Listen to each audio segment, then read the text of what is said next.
What's up guys, it's Rota here and welcome back to yet another amazing video on the channel. So for today I'm doing a new type of video on the channel. As you know from my past videos, I have been growing my collection for a few years now, and as you can see from the title of the video, I am invested quite deep into this collection, and now I'm going to be showing you guys this collection, and you guys will be letting me know in the comments down below if you think I have wasted my money or if I have invested it wisely. If you do enjoy this kind of content, make sure you drop a like and leave a comment down below, and also subscribe once you're down there. I promise you it is free. And without any further ado, let's get straight into my collection binder. Alright guys, so this is the setup. I'm sort of experimenting with the setup, so if you guys like the setup, please let me know down in the comments below. But for the first cards of my collection that I've been investing for over 5 years now, we have the Dark Magician Girl in Ghost Rare. Now this is a card that I bought quite recently actually. Let me try and show you. It's a very clean copy of Dark Magician Girl, and it's a copy I bought for £240 I believe. And this is a card that I'm going to be holding for a very long time. About 2 years I think I'm going to be holding on to this card. I think in 2 years this card can easily make my money back, if not double it. And also it's a very pretty card I think to have in a collection like this. It's very iconic, and I think apart from having meta staples that I try and focus on, I think having old collectible cards like Dark Magician Girl is essential in any type of collection. So Dark Magician Girl was the first, I think, ghost that I ever really invested in for the long term. So 2 years I'm planning to hold on to Dark Magician Girl. Only time will tell to see if that was a good investment or not. Along with the Dark Magician Girl, I actually managed to find myself a copy of a first edition Honest Ghost Rare. Now this is quite a clean copy. I wouldn't say that this is a near mint or mint copy. I'd say that this is a light play copy. But then again, for the price I got it at, I paid £150 for this card, guys. And I think this card is absolutely insane. It's one of the cards I've always wanted since I was a really young guy. So I think since I was about 8 years old, I think I actually managed to pull myself my own Ghost Honest. And as you know, when you're young, you don't really treat your cards well. And basically I had a massive stack, including this Ghost Honest. Well, not like this exact copy, that I lost. So I had to redeem myself, and I had to buy myself a first ed copy of Ghost Honest so that I could own one properly and take the care that it deserves. So really nice copy. Shame it's not mint or near mint, but then again, for the price I paid, I think it was an amazing investment. So Ghost Rare Honest. For these next cards is actually a card that I managed to pull in a pack. My friend got me one display of Ghosts from the Past, and I actually managed to pull this, and then my girlfriend got me one pack and we pulled this as well. So these two cards were sort of for free. I'm not going to count these towards the collection value, but then again, they're very nice Ghost Rares to have. And the Winged Dragon of Ra is actually seeing play right now in the side decks to help deal with Splight, sorry. So yeah, and the Junk Berserker, it's a first edition copy from one Extreme Victory pack. It was absolutely insane, but I don't think this will ever be one of those really valuable ghosts, but it's also very nice to have. For some other cards that I have purchased, I have a Scarlet Red Dragon Archfiend first edition Ghost Rare. I think I paid around £100 for this bad boy, and I think that this card was an absolute steal at that price.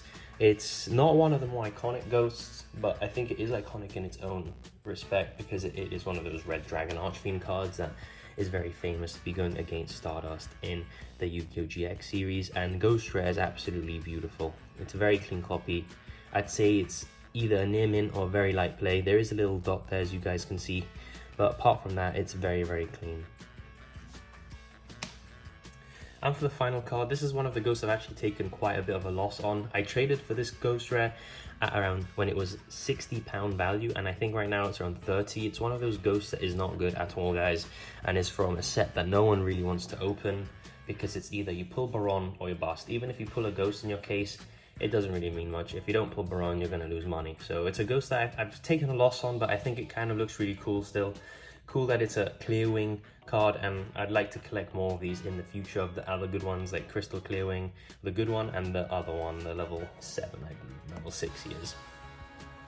Moving on to the meta staple investments, guys. For the first card that I invested as a meta staple hand trap, it was of course triple of an Ulti Nibiru. I believe these came all the way from Israel, but they are indeed English copies. I don't know how they got that far. And I paid I think £380 for the set, and right now I think they're around 150 each. So we're making a decent amount of profit on these Nibirus. I don't really play these cards, so I'm scared of damaging them. If anything, I'd only use them for deck profiles, but I think they are insanely beautiful. So I paid 380 for the playset, and they're around 450 now, so that's a decent profit back. I'd like to hold on to them a bit more and get more value out of them. For another hand trap that I bought the set for £380, guys, we have the Drone and Lockbird. This is a card that goes in and out of formats. I think right now it's actually a underrated hand trap. I think it's absolutely insane against Blights because they add so much. And against other decks like the Math Mech deck, this card is really, really nice too. So we have our 3 English Ultimate Rare Drone and Lockbirds. I think they more or less maintain the same value, so I don't think I've actually made much on these. But then again, they are very beautiful and a card I've always wanted to own. So we'll be holding onto these for a bit more. Now for the first ulti hand trap playset that I know I've made a lot of money on, it is the Infinite Impermanences. So when they first came out, I actually managed to snag one in a trade. So I actually only bought these 2 copies, and I think I paid 120 each. So I've pretty much got the playset for 240. I traded cards that I wasn't really going to be using, deck calls that I didn't really want anymore. So I don't really count that as actually using money to pay. So I think £240 for the playset of Infinite Impermanences and Ultimate Rare I think is a steal. I think they're around 150 each. So that's really, really nice. And again, it's a card that I think will always be in demand, and it's still a really, really good hand trap to this day. For our first Starlights that we're hitting in my collection, we actually have a card that I actually did manage to pack pull one of them. If you guys didn't see my 2 Lightning Vortex case opening video, in the entire video, I didn't actually think I pulled the Starlight, but then months later, guys, this is the crazy bit, months later, I actually discovered that I had this just sitting around in my binder, and I thought it was a secret rare copy the entire time, guys, when really it is a Starlight version. So that's pretty nice. So obviously when I saw that I had one, I wanted to pick up the playset. I'd hoped more for this card, to be honest. I thought that this card would eventually see some play, especially in the Flunderies matchups and stuff, because you can discard one and book 2 monsters, but it just hasn't seen its time yet. I don't know if it ever will. It's sort of just a worse Book of Moon, in my opinion. But then again, I paid, I think it was 80 for these 2. So 160 for a playset of Starlight Book of Lunar Eclipses, I don't think is bad at all. I think they're still at 80, so yeah. I think if I hadn't pulled one, they'd still have around the same value that I paid for them. So, and I think these would be quite difficult to shift, to be honest, because no one's really looking at Starlight Book of Lunar Eclipses at the moment. But they are extremely beautiful cards, and I'm going to be holding on to these for a very long time as well. For our board breakers here, the first, well, I guess spell that I really invested a large amount of money on, you can say, is the playset of my Forbidden Droplets. They aren't the cleanest versions. I don't know if the camera will pick it up, but at the top here, there's like some sort of oxidization that's been going on. It came like that from the pack, sadly. The buyers, you know, they sent me a video that it was double sleeved and they just had like these random marks. This one's a very clean copy. These 2 have a bit of oxidization on the top, but I paid £450 for the playset, and I think right now they're around 200 plus each.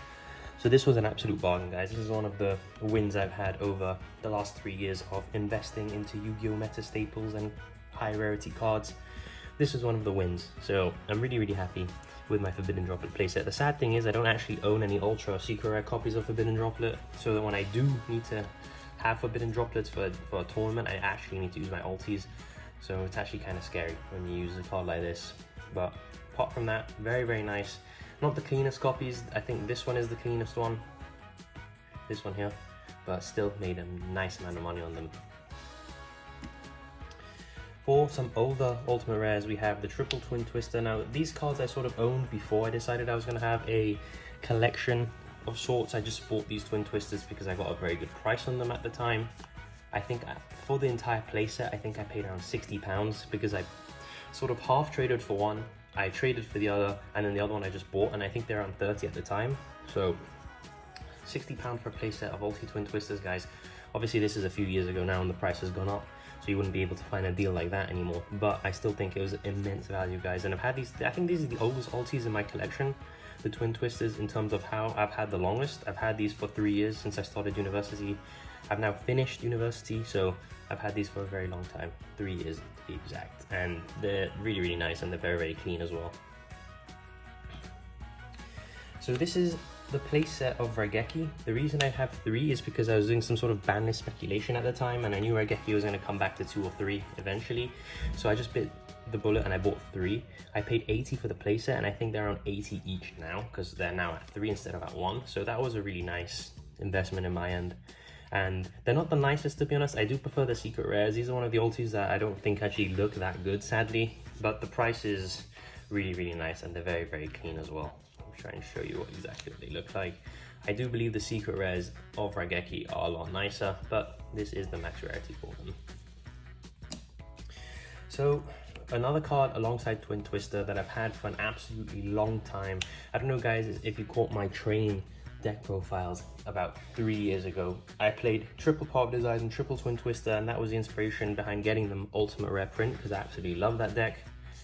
It was a train OTK build, and I had a lot of fun with it. I actually managed to top a regional with it as well. I got 4th place with it, so it was quite a good deck in my opinion. Maybe not anymore in today's standards, but at the time. And Pot of Desires is a card that I picked up 3 ultis. I think I paid around £100 for the 3, because then again at the time they were very cheap, and I did manage to trade for 1, and I did buy the other. This is an American copy. I didn't realize at the time, which means my playset is sort of, you know, mixed, because it's 2 Europeans and a American. But apart from that, the card is at 2 anyway. I do believe it will come back to 3. It was a lot more in price, but obviously they hit it for 1. I don't know why they did that. It's at 2 now, and I do believe it'll be going to 3 very shortly. So Pot of Desires is one of those cards that I've had for a very long time, and I do think it will go up again. Now, for one of the biggest losses I think I've ever taken, it is in the purchasing of these 2 Fusion Destinies. I remember when these 2 Fusion Destinies, when Fusion Destiny came out as an ultimate rare, I think it was around £150 a copy for like a few days, and then it immediately dropped to around 100, and then I managed to pick 2 copies up at £90 each, guys. If you look at Fusion Destiny now, it is around £35 each a copy, so I've lost a significant amount of money on these Fusion Destinies. But you can't win them all, I guess, and I will be picking up my 3rd copy, because I do believe Fusion Destiny should be coming back to 3, because I don't think any meta deck is playing Fusion Destiny at the moment. So yeah, this is one of the big losses, sadly. I wish I had the hindsight to see maybe I shouldn't be picking up Fusion Destinies if it's going to be hitting the ban list, but it was a lesson well learned, and I won't be doing that again. For the one of ultis, I have my 1 Terraforming. I picked up this card a few months ago. I think I paid around £100 for it. I think it's the same now. I just wanted to have a max rarity Invoke deck, which I will be showing you later, because I do have some ultis in there. But it was just to have in the Invoke deck. I don't really play it, to be honest, because back home there isn't really much competitive, so I don't really take the Terraforming to be shown. Plus, I think you can't really tell, there's not much of a difference between Ultra and Ulti for Terraforming unless you look really closely under a light. It's one of those cards that's really dark, so it's kind of difficult to see the ulti foiling, but it is very nice, and I don't think I lost money on this, so that's always very nice. The card I have made money on, we have my Instant Fusion Ultimate Rare. This has recently gone up quite a bit because it's seeing play in tournaments. They are able to make their level 5 and gain all its effects, so it has gone to the moon. I'm not exactly sure on the price, but I did pick it up for £80 a few months ago, and I'm sure it's a lot more than that now, and it is very beautiful. It's one of the ultis that I've always really loved. So with a collection like this, I think it's important that you have one card that is really your standout card investment, and that's exactly what I did. A few weeks ago, I actually managed to buy a Starlight Rare Appaloosa, and I think this card is absolutely gorgeous, guys. I'm just going to give you a minute to look at it. Now, this is one of those Starlights, guys, that I don't think there's a lot in circulation. There's probably a few thousand in the world, I'd say. It's actually a very nice card, and I paid around £950 for it. I know it sounds like a lot, but right now they are retailing for I think around 1.2 to 1.4 thousand pounds. So I think it's a good investment, and in 2 years time, I think this card, you won't be able to find any of these cards for less than the 1.2 mark. So I think that this card is actually a very safe investment, and it's absolutely beautiful. I don't think I'll ever play this card. I think I'll just have it in 3 sleeves and in a binder. But card I recently picked up for around £950, and I think it's an absolute bargain, guys, and that it will only be going up. Let me just put it back in its double sleeve, just to make sure that it doesn't get damaged when it's in the pile. So these cards are cards I managed to pull, but I thought I'd show you guys anyway. We have a BLS, an Abyss Dweller, Traptrix, and a Metaphys Horus. So these cards are cards that I pulled, so I'm not going to count these towards the value that I paid. But I think these are very nice cards, and I haven't ever sold them because I pulled them, and I think they're just kind of unique, like Metaphys Horus. The Traptrix Rafflesia isn't that good, but the Abyss Dweller is certainly going up in price. Now that is really good against the meta, and BLS is a card that has always been expensive, and I don't know why, because no meta decks play it, but it is very nice to have. Unfortunate that they released a Ghost Rare, but, you know, second highest rarity for this card isn't too bad, I guess. For a ulti Link that I did pay for, I paid for this Link Spider. I bought this card around 5 months ago, I think, from this date, and it was really cheap. I actually managed to find a copy, I think, around £40, and I think that's an absolute win. I think they're around 60 to 70. Don't quote me on that. I haven't really checked all the prices of these ultis, but I do think I made quite a significant amount of money on this Link Spider, so that's nice. I picked it up because I thought it was nice and it was a Link 1 ulti, and I didn't think I could really go wrong with it, and I haven't, so it's good. For another playset here of ulti spells, we have my Super Polymerization playset. This card, when it came out, I immediately picked up 3 because I thought it was absolutely insane at the price they were at. I paid £210 for the playset, and to be honest, I haven't really gone up too much past that point, and they haven't really been seeing a ridiculous amount of play, but I still think I made a decent amount of money on them. And Super Poly, guys, is just a crazy card. You know that every format is absolutely insane, especially with the new Super Poly target that's just been released in Power of the Elements. I think this card has potential to go up quite a bit, so I'm nice that I picked up my playset very, very early on, and I've gotten good use out of them. So the most recent addition to my collection, it is one Dogmatic Ecclesia. I know it's nothing wow, but I will be picking up 2 more of these. I think at £35 for this amazing, beautiful ulti, I think that's an absolute steal, guys. The Starlight is, I don't even know the price of the Starlight, but for the ulti to be that cheap in comparison, I think that this card in a few years time will be around 60 to 70 each. I think picking them up right now at 35 is an absolute steal. So I will be picking up 2 more. I just managed to pick up 1 for now. Moving on to the collector rare, guys. These are the collector rare investments I've made. Let's start off with some one-offs. I have my Sci-Frame Gear Gamma. Funny story about this card, I only own 1 and I really wanted to own 3, but at the time I didn't have a lot of money to be investing in the collector rares. I just recently bought, at the time, a max rarity Soul deck, so I didn't have any money really left over to be investing in these my collector rare Gammas, so I thought I'd just buy 1. And I know it will be going up over time, and then I'll just pick up the 2 more eventually. Well, that plan's sort of gone out the window now, guys, because it is a £250 card, and I did pay 90 at the time, and I knew that it would go up. I didn't think it got that much. This is a unlim copy, and the first eds are even more than that. So I don't think this is a card I will be having a playset of anytime soon. But I am very glad I picked it up for 90, and if I ever did sell it, I'd be making quite a lot of money on it. Another card I picked up sort of semi-recently, I picked it up a few months ago. Collector Rare Rota, highest rarity of Reinforcement of the Army. I think when a warrior deck is back in the meta, there is a lot of potential for this card to go up, and it's a very nice card, and highest rarity of Reinforcement of the Army. Obviously the other one has been the Hobby League, but those aren't tournament legal, so Reinforcement of the Army Collector Rare I think is a very beautiful card, and it is extremely clean, guys. Let me show you guys quickly on the camera. It is extremely clean copy, guys. So I'm happy with that purchase. I think I paid 80, and I think they're around that still. But then again, there isn't really a warrior deck that's taking over the meta at the moment, so yeah. For a pop card, actually, that we have max rarity, it is Pot of Extravagance Collector Rares. Now, this is a card that, with the introduction of Pot of Prosperity, sort of has taken a side seat in the format. I still think there's a place for this in decks that don't care about the extra deck at all and just want the card advantage. But for now, I think Pot of Prosperity is just 100 times better than this card. One day there might be just a trap deck that just needs the +1, but until then, I don't think Pot of Extravagance will be taking a, you know, role in the meta again. But I did pick up these collector rares. I think I paid really cheap for one. I think I got 1 copy at £40, which is an absolute steal, and then I think I did pay 80 for the other 2, and I do think they're still around that price. So apart from the one I picked up from really cheap, I don't really think I made much money on them, but they are very nice to have. And one day, hopefully, they will go up. For my favorite card type in Yu-Gi-Oh, I of course had to have some collector rares for them. It is of course the traps. I picked up collector rare Solemn Strikes because Solemn Strike is a card that is notoriously gone up in history. I don't know if you've seen the ultis. They are like, I don't even know, I think they're like £600 a copy. So I thought investing £40, so I paid 120 for the playset of Solemn Strike was an absolute steal. I don't think they've gone up much, to be honest with you, still, but this is a very long hold. This is a few year hold for this card. And I do think that it will 100% go up. If the ultis are that expensive, I don't see why the collector rares can't at least be half of that price. And I still do think the collector rares are very nice. It's not my favorite version of the card. I do prefer secrets over the collector rares, or of course the ultis, but the collector rares still are kind of nice, guys. So it's a card that I did say you should be picking up a few months ago. For another card that has actually gone up, it is one of the first collector rares I've ever owned. It is collector rare Rivalry of the Warlords. Just let me carefully remove it out the sleeve for you. Collector Rivalry Warlords. I think I paid around £35 per copy, and I think they're around 60 or 70 each right now. So I made a nice amount of money on Rivalry of the Warlords. I think this is a card you just hold, guys.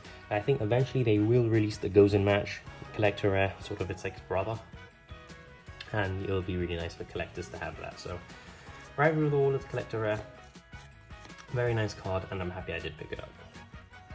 So we're getting towards the end, guys, but we still do have a few left. We have my playset of collector rare torrential tributes. Now this is a card that I picked up. I think I paid 40 a copy. I don't know if they've gone past that, to be honest, right now. I did have the secrets, which I did pay quite a lot for, and then they released the collector rare and the secrets absolutely tanked in price, and I was a bit upset because I didn't have the max rarity of torrential tribute, but now I do, and I still think they're very nice. I did prefer how the secret looked, to be honest, over the collector rare, but the collector is still very clean and is of course the highest rarity of a very iconic card in torrential tribute. And now for one of the last cards in my collection, is actually my favorite card of the collection. We have a secret rare first edition mint injection fairy lily. Now of course the centering is trash, but I think that is notorious for an LOD set. But apart from that, guys, the card is absolutely beautiful, and it is mint, guys. It is a first edition mint copy of Injection Fairy Lily. I think I did actually overpay for this.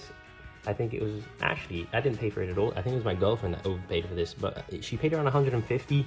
I've seen some go in 100 on eBay, but then again, they're not mint like this one is. But they are off-centered quite badly, so that's why I haven't sent it in to be graded, because I think they're gonna reduce the grading quite a bit for the centering. But it is of course my favorite card in my collection.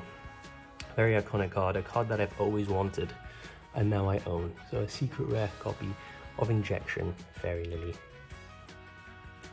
I apologize for the cut. I tried to do this all in one take so you can get my initial reaction to showing you guys the card and stuff, but I did have to make a cut because I realized I left some ultis in some decks. So for another ulti I have, I picked up a max rarity version of Invoked, I think around a year and a half ago now.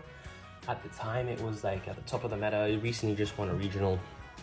I think I paid £210 for the entire max rarity Invoke deck, which I think was a very good deal. It brought the 3 secret magical meltdowns, the 2 secret macabres, of course the Alistairs, and the other fusions like that. And it also, of course, it brings the 2 ultimate invocations, which I think are very, very nice. I think if I did manage to sell that deck, I'd make a decent amount of money. I think it'd be kind of hard to shift at the moment because Invoked isn't a deck really that's taking over the meta. I do have a deck profile of that coming very soon, which is, I believe, the best version to play Invoked at the moment, like the best Invoked version that there is at the moment. That of course can change as people build on new ideas in Invoked. It's a very versatile deck. You only really need your normal summon, but I did pick up these 2 invocations and they are very beautiful. And for the last card I will be showing you guys of this 5k collection, we have the Destiny Hero Dasher. Very interesting card. I picked this card up just randomly out the blue when Fusion Destiny and all that was really getting the hype. A guy just randomly found one that he had in his collection. It is a bit damaged, sadly. As you can see, it's seen better days. I don't know if the camera can pick it up, but it has got a bit of crease here and a little line there, some dots on it. And at the back it has some like indentations.